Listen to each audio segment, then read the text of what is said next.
As I unlocked the front door of my old farmhouse, I couldn't help but feel a sense of unease. I had decided to rent out the property on Airbnb, hoping to make some extra money. But what I was about to experience was beyond anything I could have imagined. The first guests were a mysterious couple who had booked a weekend stay. They had very little information on their profile and didn't communicate much, but I needed the money, so I confirmed their booking. Little did I know that this decision would lead me to a nightmarish encounter. The day they arrived, I had already received complaints about the power going out and a leaky roof. I rushed to the property, my heart pounding with anxiety. The air was thick with an eerie silence as I approached the house. It stood there, tall and imposing, its windows reflecting the gray, overcast sky. I entered the house and immediately felt a chill run down my spine. The power was out, and the darkness enveloped me like a heavy, suffocating cloak. My flashlight was my only source of light as I ventured into the old farmhouse. I could hear the wind howling outside, creating a disconcerting symphony of creaking wood and rattling windows. My footsteps echoed through the dimly lit rooms as I made my way to the basement to check the circuit breaker. The narrow stairs led me into the bowels of the house, and that's when I heard it, a faint whisper, almost inaudible. I stopped dead in my tracks, straining to listen. It was as if the walls themselves were speaking secrets. With trembling hands, I reached the basement door, only to find it locked. Panic surged within me. I needed to get in there to fix the power issue, but how was it locked from the inside? I rushed back upstairs to grab a spare key, my heart racing. As I fumbled with the lock, I felt a presence behind me. I spun around and there they were, the mysterious couple who had booked my Airbnb. Their faces were obscured by shadows, but I could feel their malevolent intent. Without a word, they lunged at me, and I stumbled backward, falling to the floor. Their eyes, black as coal, bore into my soul, and I felt a surge of fear unlike anything I had ever experienced. They seemed to be part of the house, as if they had been waiting for me, lurking in its darkest corners. I managed to scramble to my feet and bolted for the front door. I could hear their footsteps behind me, chasing me through the dark hallways. With every step, I felt their cold breath on my neck. I burst through the door, the night air hitting my face like a welcome reprieve. I didn't look back. I didn't stop running, not until I reached the safety of the nearest neighbor's house.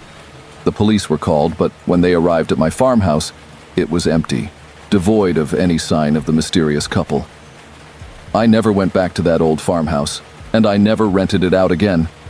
I couldn't explain what had happened that night, but I knew one thing for sure. It was a place not meant for human habitation.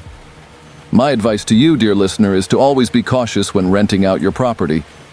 You never know who or what might be lurking in the shadows, waiting for the perfect moment to reveal themselves.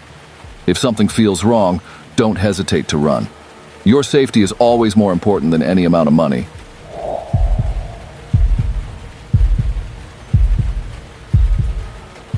It was a dark and stormy night when I set out on my road trip to the Grand Canyon. My excitement was palpable, but the fatigue from hours of driving had begun to weigh me down. I desperately needed a place to rest my head for the night, and I had booked an Airbnb in a quiet Oklahoma town to do just that.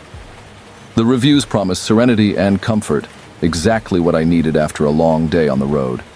As I pulled into the driveway of the picturesque, isolated house, a chill ran down my spine. The property was dimly lit, and a faint fog hung in the air, giving it an eerie aura. The anticipation of a peaceful night's sleep soon gave way to dread. I thought, this place looked so much cozier in the pictures. I knocked on the door and was greeted by a stern-looking man named Mr. Wren, who introduced himself as the property owner. He looked peculiar, with unnaturally pale skin and eyes that seemed too dark. With a forced smile, he informed me that there had been a double booking error. Another guest, he said, would be sharing the house with me for the night. Reluctantly, I agreed, my weary body craving rest. Mr. Wren led me to my room, and as I walked down the hallway, I couldn't help but notice the strange, locked door at the end. I couldn't shake the feeling that something sinister lay behind it, but I dismissed it as mere paranoia. I spent the evening in my room, trying to ignore the creaking of the old house and the unsettling noises that seemed to echo through the walls. Finally, the time came for bed, but I couldn't shake the unease that had settled in my chest. I heard footsteps in the hallway, and my heart raced. The The door to my room slowly creaked open, revealing a figure shrouded in darkness. It was the other guest, and he was a terrifying sight.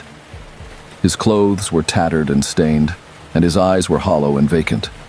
He mumbled incomprehensibly and moved closer, his presence sending shivers down my spine. In a panic, I rushed out of my room, down the hallway and towards the locked door I had noticed earlier. With trembling hands, I managed to unlock it and stumbled inside. To my horror, I found myself in a chamber filled with eerie, life-size dolls, their eyes fixed on me. Suddenly, the lights went out, and the door slammed shut behind me. I was trapped in the darkness with those nightmarish dolls. Panic consumed me as I fumbled for a way out. The dolls seemed to come to life, whispering and moving in the inky blackness. Just when I thought my terror would never end, the door burst open and Mr. Wren stood there, his eyes gleaming with an unsettling light. He whispered, "I'm terribly sorry for the inconvenience," and helped me out of the room.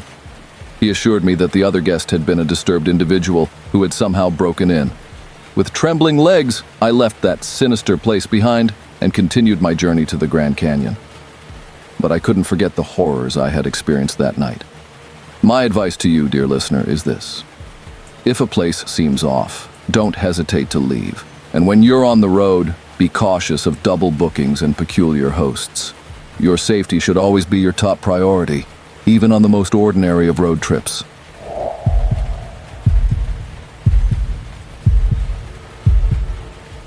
I had been visiting my parents' peaceful neighborhood during my college break. Their cozy house was a haven of tranquility, a stark contrast to the chaotic city I called home. Little did I know that my retreat would become a nightmare that still haunts my dreams. It was a chilly autumn evening when I decided to book an Airbnb across the street, thinking I'd give my parents some space. The listing was a charming little cottage, a hidden gem I couldn't resist. The anticipation of a relaxing weekend was palpable as I unlocked the front door. The cottage was an embodiment of rustic beauty, adorned with antique furniture and vintage knickknacks. The creaky wooden floors whispered secrets of the past. It was the ideal place for solitude, or so I thought. Little did I know, my solitude was about to be shattered. It was just past midnight when the nightmare began. As I lay on the cozy couch, engrossed in a book, I heard frantic pounding on the cottage door. Startled, I rushed to answer, and there stood a disheveled stranger, fear etched across their face. They begged for refuge, claiming someone was after them. Being the kind-hearted person that I am, I let them in.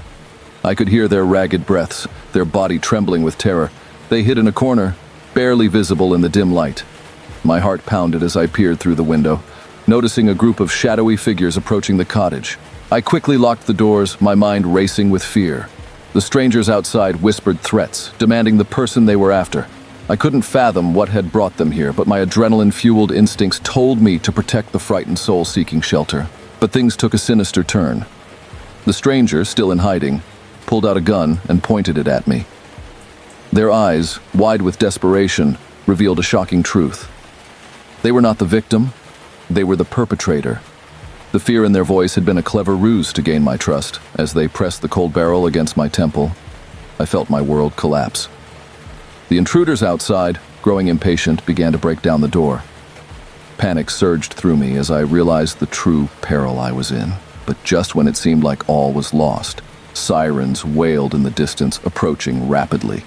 The stranger's grip on the gun loosened, and they darted out of the cottage, disappearing into the night. The police arrived just in time to apprehend them and the other intruders. In the end, it was a shocking twist to a night of terror, a night I would never forget. My misguided act of kindness had nearly cost me my life. I learned that appearances can be deceiving, and trust must be earned, not given blindly.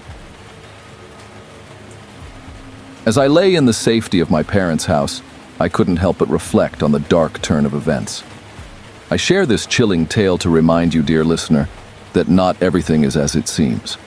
Be cautious and never let your guard down. In a world where danger lurks in the most unexpected places, it's always better to be safe than sorry.